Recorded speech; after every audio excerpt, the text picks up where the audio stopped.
Coming up on Look Today, well, Mayor Bob Blais of Lake George announces that he will not retire. I've got details. And Lake George Park Commission votes to adopt Governor Cuomo's legislation that will raise dock and boat fees.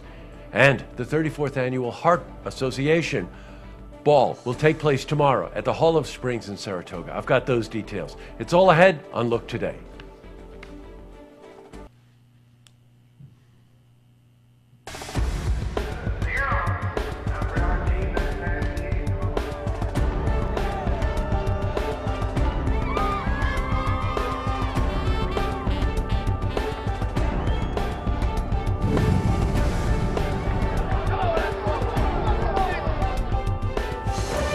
Welcome everyone and happy Friday. I'm J. Hood Jackson and this is Look Today. Tonight's program I sit down with Catherine McCarthy. She's a Senior Regional Director for the American Heart Association. And we're joined by Dr. Joy Lucas. She's a veterinarian and a heart surgery survivor.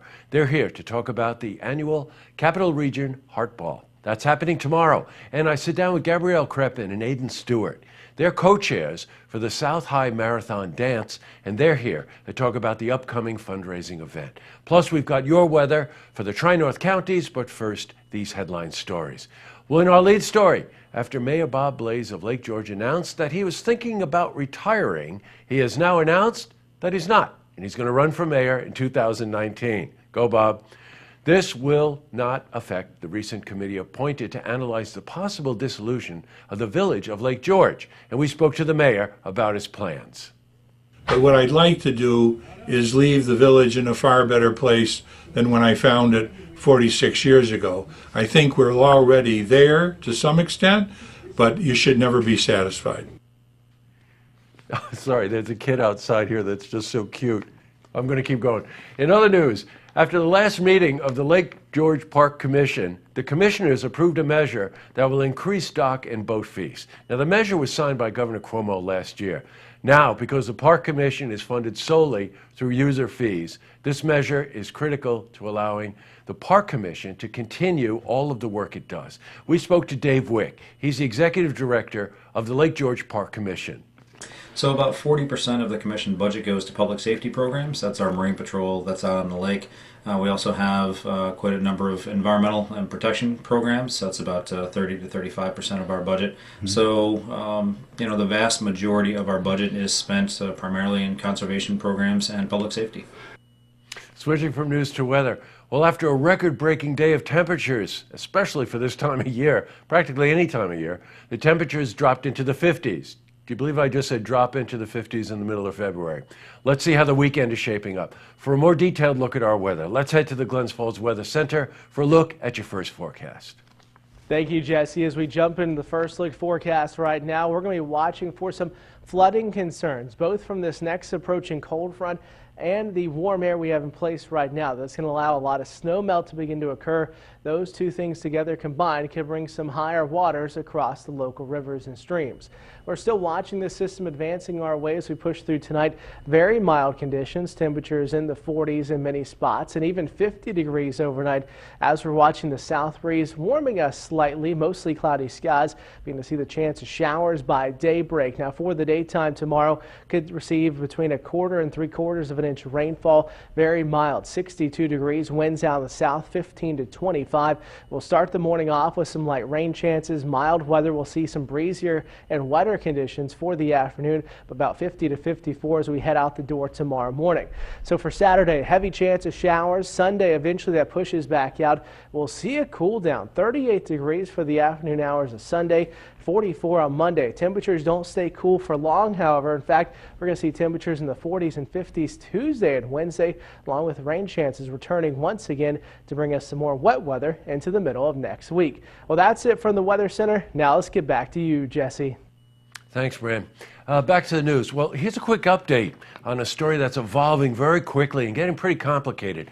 We heard from quite a few viewers about the town hall style meeting that was conducted at Crandall Library in Glens Falls. So I want you to know that we're in contact with Congresswoman Stefanik's office and other members of the community and their organizations. We're going to have a bunch of interviews next week regarding this, and we're going to keep you updated.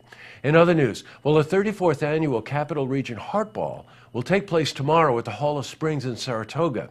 The event will run from 5 to 11 p.m. and will help conclude the American Heart Month. I sat down with Catherine McCarthy. She's the Senior Regional Director, as well as Dr. Joy Lucas, who survived and recovered from a serious heart issue. And there will be a detailed interview with them later on in the program. Plus, I also sit down with Gabrielle Crepin and Aidan Stewart. They're co-chairs for the South High Marathon Dance, and they're here to talk about the upcoming fundraising event. But first, if you see news happening, you want to share a story idea, how about join us for an interview?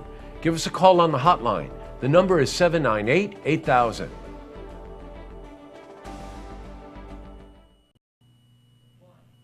Well, that's all the time we have for this edition of Look Today. In case you were wondering what distracted me in the middle of the program there, our studio is located right downtown Saratoga, and we have a window out here, and people walk by a lot.